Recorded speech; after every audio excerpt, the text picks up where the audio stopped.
Assalamualaikum warahmatullahi wabarakatuh. Saya Yudi Pramuko, tukang donat dari Parung, YouTuber tertua di semesta. Saya pakai kaos Haji Agus Salim ya. Ini saya jual 200.000. Tapi sebelumnya ini ya, saya mau ngawali dengan banyak kena. Sarapan saya baru sebentar udah kena semut rek. Ini lagu saya mau nyanyi dulu lagunya Angga Chandra, Sampai Tutup Usia ya. Jadi meskipun saya sudah hampir tutup usia, tapi saya tetap mencintai Habib Rizik Syihab. Selamat mendengarkan dan komentarnya positif ya. Saya mau nyanyi. Sampai aku tutup usia, kan ku jaga hatimu sampai aku tua. Walau keriput di pipimu terlihat, takkan goyahkan cintamu yang begitu kuat. Gimana? Suara saya enak kan? Lebih enak dari suara aslinya. Lihat of Angga Chandra ya, YouTube-nya itu. Saya ini mau makan sarapan dulu ya. Ini rubrik goyang lidah namanya ya. Goyang lidah itu pengertiannya makan sarapan sama menggoyang lidah untuk membicarakan isu-isu nasional, politik. Ya biarpun saya tukang donat yang sekarang mau alih profesi sedikit jadi tukang mie ayam, tapi harganya 3.000. Itu ya nggak apa-apa toh, saya ngomong politik kan bebas kan, zamannya YouTube, pemerintah juga bebas ngomong apa aja. Bismillahirrahmanirrahim. Nih saya Pak Najib. Saya mau ngomong Pak Najib dulu ya. Saya mau ngomong Pak Habib Rizik, saya mau ngomong Pak Najib dulu di Amsterdam ya. Ini Pak, saya makan Pak kerupuk Pak. Bismillahirrahmanirrahim. Harapan saya Pak Najib pakai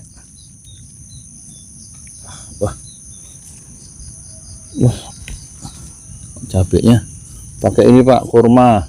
Nggak ada makanan, ini makanan orang-orang elit nih, makanan kurma. 1 2 kurma Pak, 3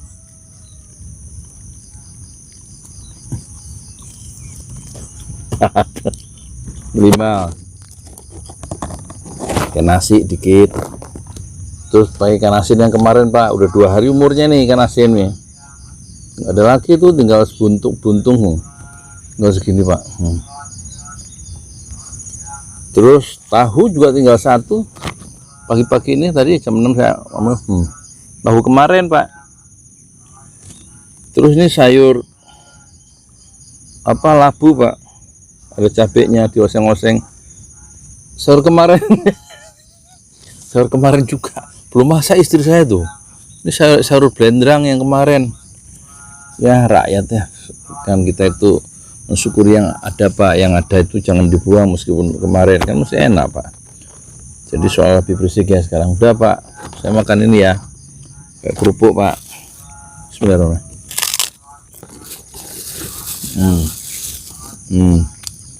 Ciri orang kaya sarapan pakai ini, pisang. Saya ngambil dari ini pisang anak gadis saya ini, dia punya beli pisang sesisir kan. Pak jangan diambil katanya, itu pisang teteh katanya buat diet. Pinjam sebentar buat konten YouTube supaya menarik. Saya ambil, itu orangnya tadi lewat sini, Pak mau ngajar di pesantren sini Darul Mutakin, ngajar bahasa Inggris dia. Bismillahirrahmanirrahim. Ngomong Habib Rizik ya. Pedes ya, langsung kena cabai. Nah sekarang saya udah Bismillahirrahmanirrahim.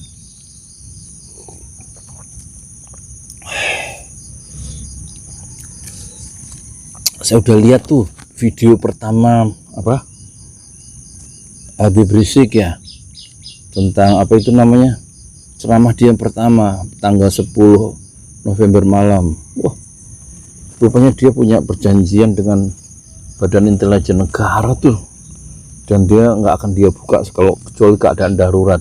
Berarti dia punya kartu truf tuh ya. Bismillahirrahmanirrahim. Coba kita dengerin dulu ya. Maksudnya, kemudian kenapa saya tidak bisa keluar dan seterusnya. Ini terjadi pembicaraan yang cukup panjang ya, ikhwan. Tapi memang mereka sendiri mengaku. Jadi saya ini di sana diperiksa oleh Badan Intelijen Saudi, saya diperiksa oleh Dewan Keamanan Saudi, saudara. Nah, belakangan, saudara, kenapa saya diperiksa? Mereka mendapatkan laporan sampah dari negeri ini ya. Jadi mereka bilang ini zubalah. Nahnu nahsul alal maklumat kadhibah. Kita mendapat informasi yang bohong. Bahkan mereka bilang zubalah itu sampah ya, kawan. Informasi sampah tentang Anda. Jadi katanya saya ini buronan, melarikan diri, ada persoalan hukum yang saya hadapi, saya ini katanya red notice.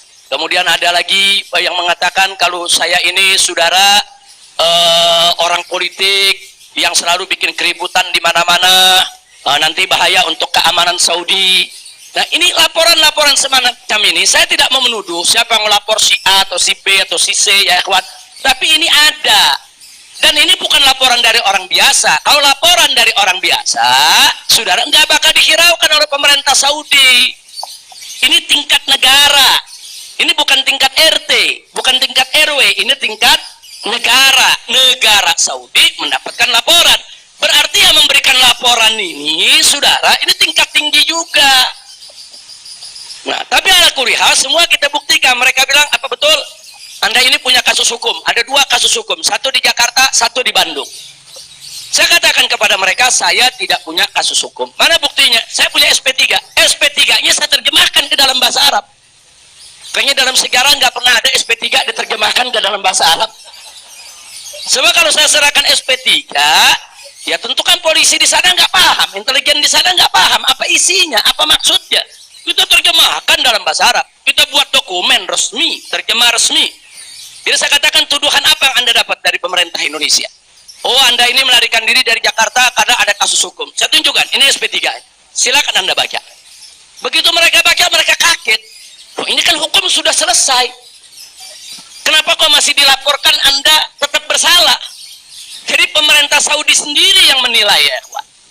Nah, kemudian yang kedua, waktu kasus Bandung, saya bilang juga udah nggak ada perkara. Punya SP3, saya terjemahin lagi SP3-nya.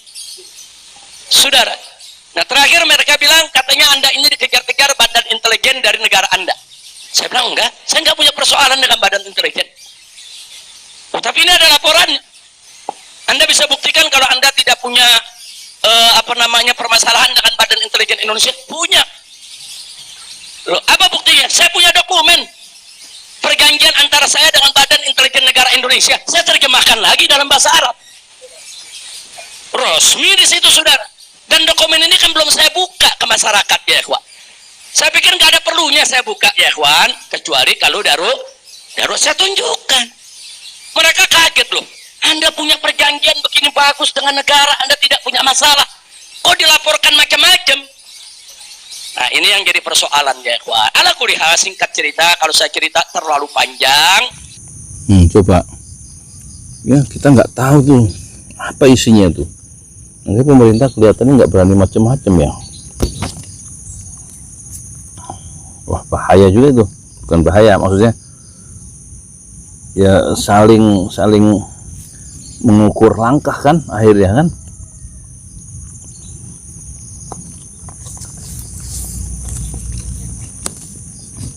Sambutan jutaan orang begitu luar biasa, itulah kenyataan sejarah ya kemarin tuh Habib Rizik.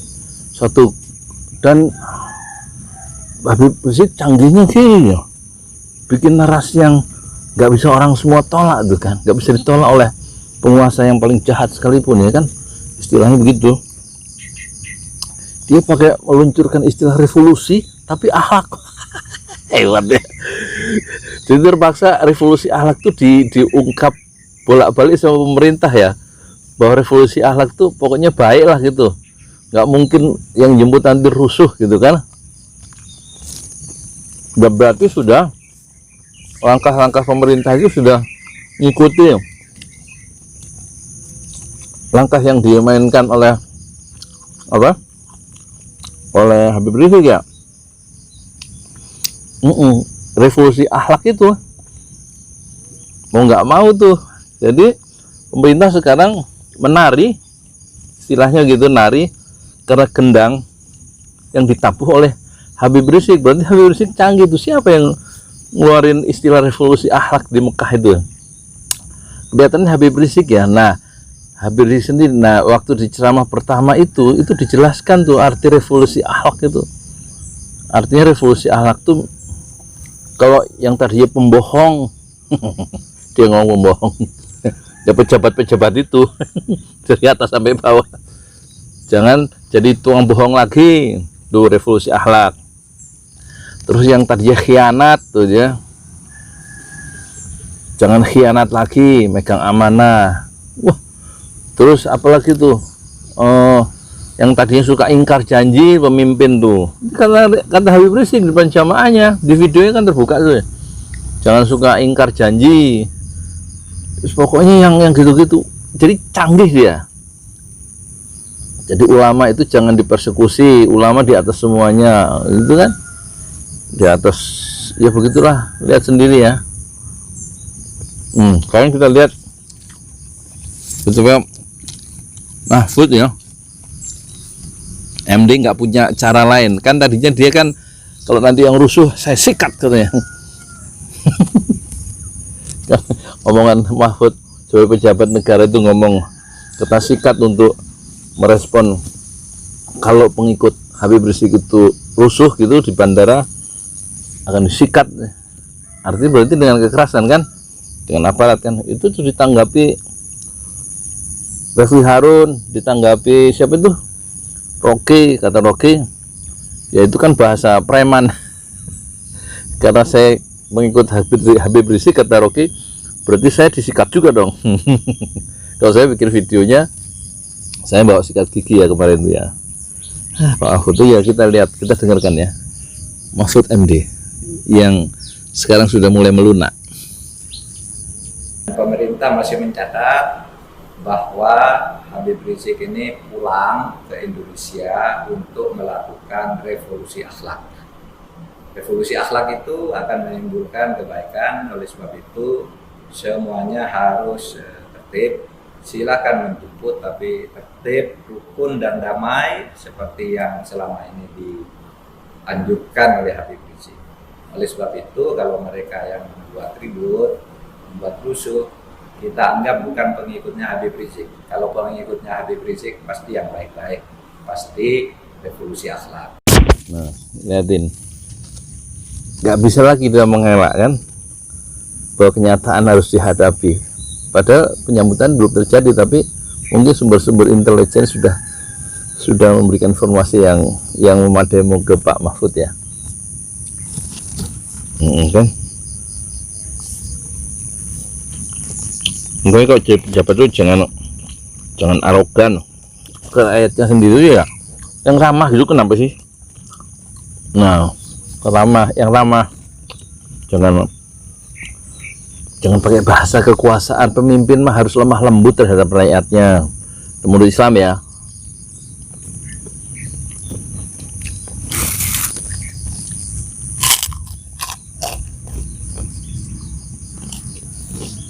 Lemah lembut.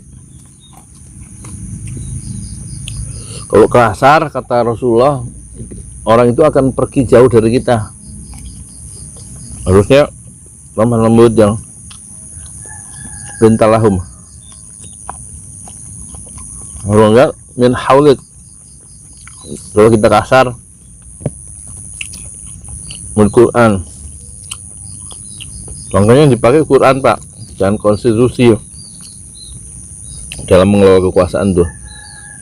Jadi ada akhlaknya. Nah, kembali ke revolusi akhlak. Satu, poinnya permainan yang canggih yang dilontarkan di apa oleh Habib Rizik. Malah dalam animasi di Front TV itu kan saya kutip bolak-balik ya, pesawat yang akan membawa siapa rombongan Habib Rizik Syihab ke Indonesia dari Tanah Suci, dari Jeddah terutama, itu kan pesawatnya ada tulisan, saya pikir Saudi Airlines, nggak tahunya revolusi akhlak. Berarti memang di ini ya, di apa namanya, dirancang dengan sophisticated ya, apa sophisticated, canggih gitu loh, dipikir ya. Jadi kalau dalam marketing itu, kalau produk itu masuk ke pasar itu dengan soft ya. Mungkin kalau hanya revolusi orang ada ini ya, ada constraint ya, ada hambatan ya masuk pasar, itu istilah itu. Tapi ketika revolusi akhlak, mau nggak mau orang menerima. Oh iya juga, berarti akhlaknya harus dibenerin secara revolusi. Itu kalau menurut Bung Karno, istilah revolusi artinya diterjemahkan ya, perubahan secara pembongkaran, itu istilah Bung Karno ya. Revolusi itu kan biasanya kita kenal perubahan sampai dari seakar-akarnya ya, apa, secara mendasar. Bung Karno menerjemahkan secara lebih merakyat ya, perubahan nggak tanggung-tanggung, ada perubahan secara pembongkaran. Istilah Bung Karno adalah perubahan secara pembongkaran, itulah revolusi.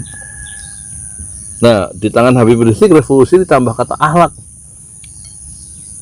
Musuh-musuh politiknya Habib Rizik nggak berkutik, nggak bisa membantah istilah itu, karena kenyataannya akhlak kita lagi buruk ya. Akhlak dalam mengelola kekuasaan ya, suap menyuap, terus kemudian komisi gitu, korupsi, komisi bukan komisi di DPR, orang-orang yang menerima komisi setelah mengeluarkan izin komisi dari mana? Dari pengusaha-pengusaha itu yang miliaran, yang dapat konsesi-konsesi karena tanda tangan pejabat itu, akhirnya dapat komisi kan, suap lah. Ar-Rashi wal murtasi finnar, kata Rasulullah ya. Ya, orang yang memberi suap dan menerima suap finnar, dua-duanya sama nasibnya, finnar, di dalam neraka gitu. Nah, Habib Rizik datang dengan revolusi akhlak, kan bagus ya. Padahal waktu mau pulang udah pengumuman tiket, saya baca penjelasannya Habib Rizik itu di video itu tetap dihalangi. Ada surat email palsu bahasa Arab ke ini ya, ke travel, bahwa Habib Rizik, yang nulis Habib Rizik sendiri, seolah-olah begitu. Ada kabarnya Habib Rizik, ada namanya Habib Rizik bilang ke travel bahwa penerbangan ke Jakarta dibatalkan satu keluarga itu. Untung kata Habib Rizik, apa namanya, pihak travel ngecek nggak betul, berarti ada email palsu ya. Siapa yang bikin tuh? Kan orang jahat ya, masih membatalkan, berusaha membatalkan. Habib Rizik tidak bisa terbang dan pulang ke Indonesia, padahal tiket udah beli. Terus ada terakhir udah check in katanya. Mereka masih berusaha membatalkan ini ya, kepulangan Habib Rizik. Udah ada tiket, udah sampai bandara, udah check in. Tahu 2 jam lagi itu ada istilah apa? Ada informasi diumumkan bahwa salah satu anaknya Habib Rizik dalam rombongan itu tidak punya tiket, 1 orang. Kok bisa? Pihak keamanan Arab Saudi turun tangan. Baru kali ini ada kejadian kayak gini. Sebab menurut pemerintah Saudi, kata Habib Rizik itu, kalau pimpinan rombongan itu nggak bisa berangkat, Habib Rizik, kalau salah satu anggotanya, anak buahnya itu nggak bisa berangkat.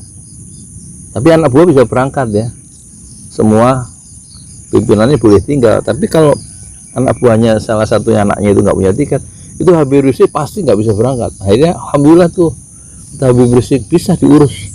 Jadi masih ada permainan licik ya kemarin tuh, kita baru tahu setelah Habib Rizik ngomong di Petamburan kemarin ya. Saya dengar di ininya,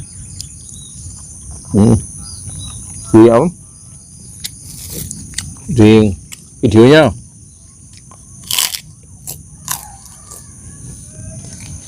Ya kan? Jadi ini nggak usah rekonsiliasi segala macam ya. Rekonsiliasi itu meleburkan kepentingan antara dua kubu, sekarang berbaik-baikan dan kemudian melupakan pertentangan politik yang telah terjadi yang membelah masyarakat kita. Kata Habib Rizik, rekonsiliasi itu gampang terjadi kalau pemerintah itu nggak mengkriminalisasi ulama, terus nggak berbuat zalim, tegakkan keadilan, otomatis rekonsiliasi terjadi gitu. Jadi rupanya Habib Rizik tetap pada pendiriannya ya, dia itu memperjuangkan yang hak dan lawan dia adalah yang batil, yaitu ketidakadilan yang ditegakkan oleh pemerintah selama ini ya. Penangkapan sewenang-wenang orang yang kritik itu enggak adil ya. Sementara pihak sana yang mengkritik yang menghina itu enggak diapa-apain sama aparat. Kalau pihak sini mengkritik pemerintah langsung ditangkap. Mereka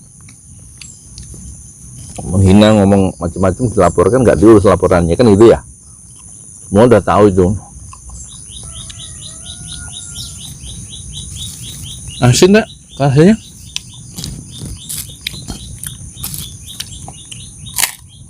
Pak Asif, kalau nanti dijawab di komentar ya Pak Najib di Amsterdam ya.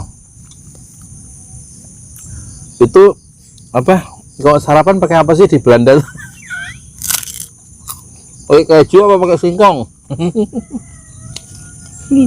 Kalau saya sarapan di Parung nih Mbak. Parung itu kecamatan ya, region of Bogor, West Java, Indonesia. Itu sarapannya pakai sayur belendrang Mbak, jamur kurma.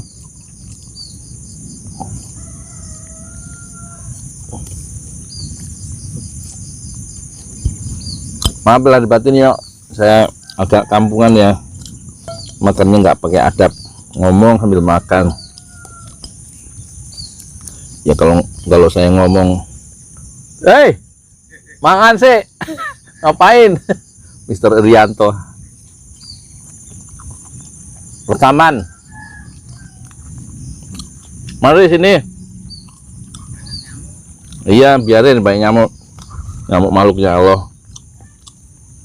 Nah terus Mr. Irianto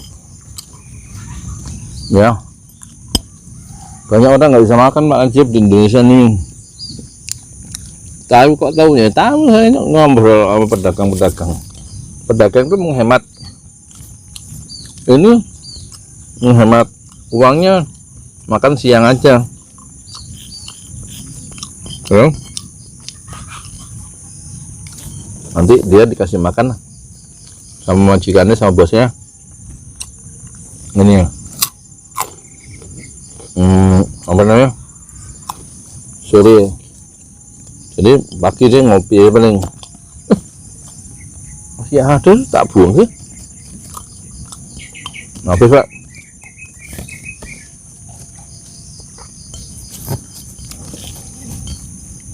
Ya kan?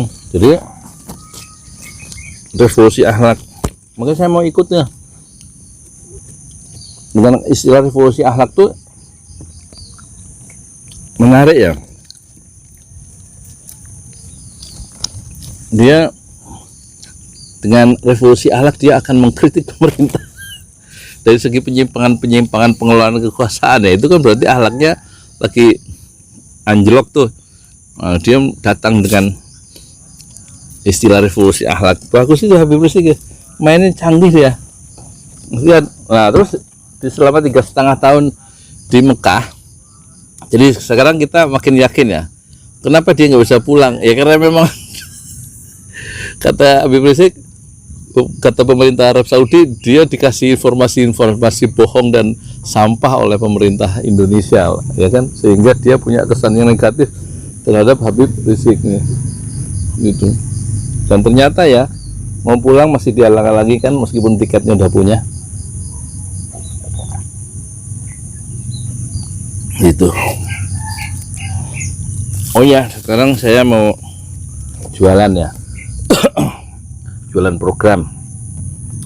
Insya Allah doakanlah, saya mau jalan kaki ya, keliling Jawa ya, memorizing Quran on foot. Kira-kira menghafal Quran sambil jalan kaki gitu ya.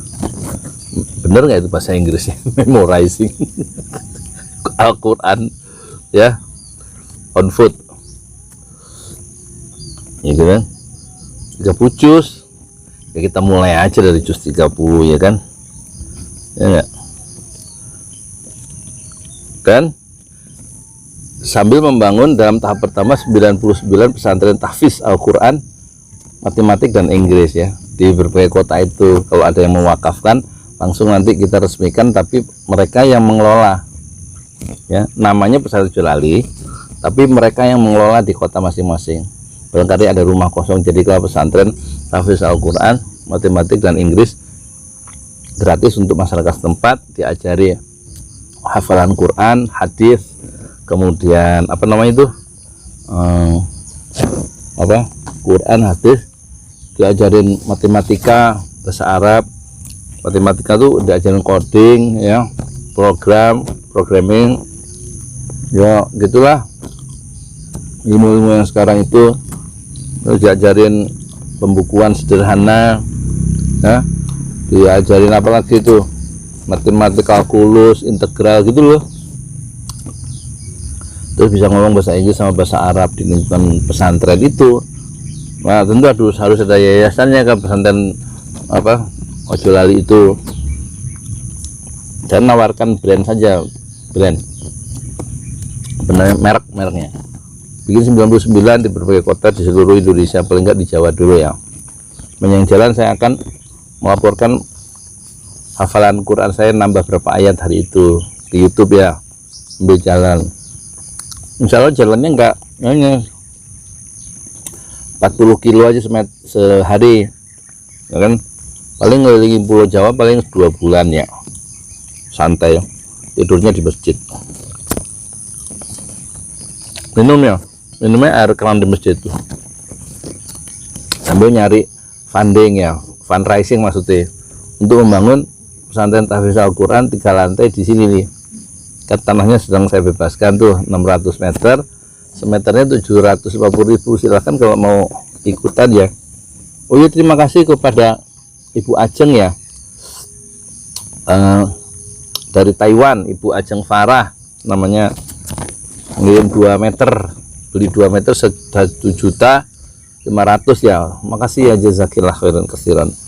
Terus setelah itu dia juga infak Quran 400.000 ya kan, itu 100.000 sudah kita beliin Quran Bu di online ya, 450. Kemarin kan udah 4 itu dari Ibu Faula Panda yang di Hongkong, ngirim 500 ya, kita belikan 4 Quran yang ini tafsir junior, hafalan standar Quran, standar hafalan internasional, ada terjemahan dan berwarna ya, cocok, enak, bagus, anak-anak senang meskipun berat ya. Nah ini dari Hongkong sudah.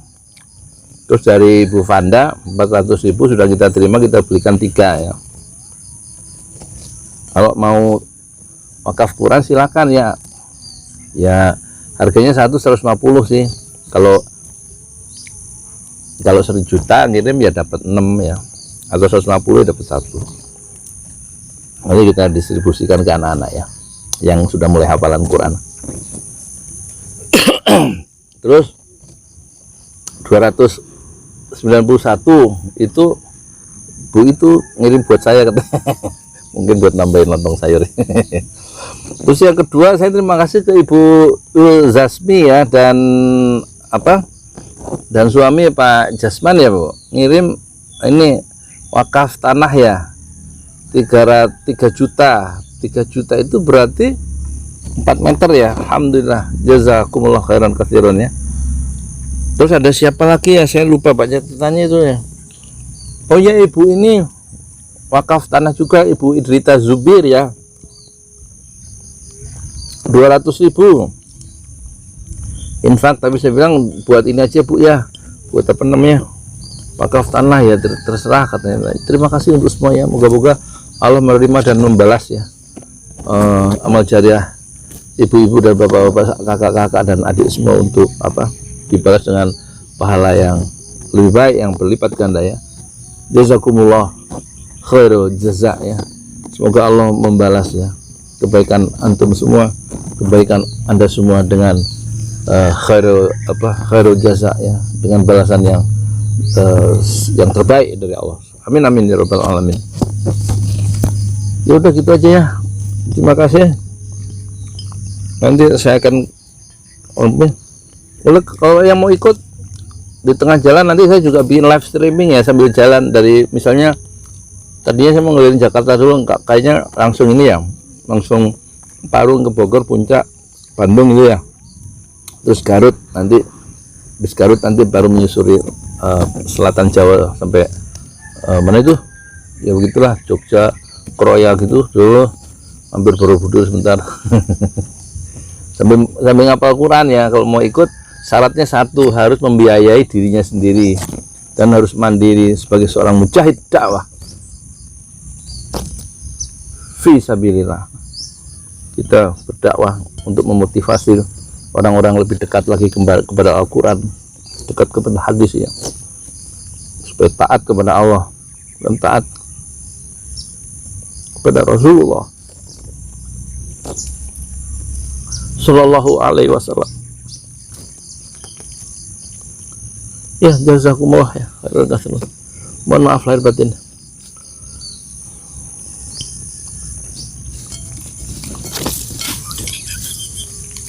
Nangis saya, Pak.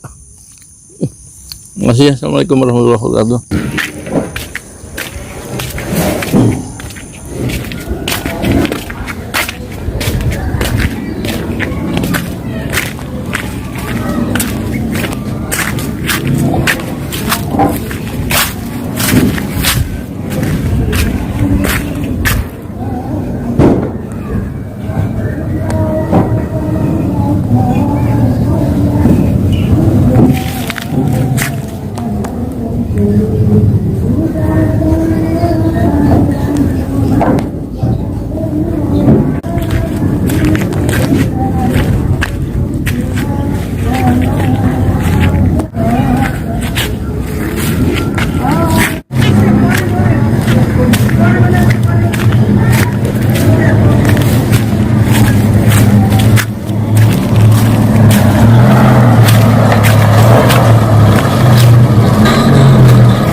Fit.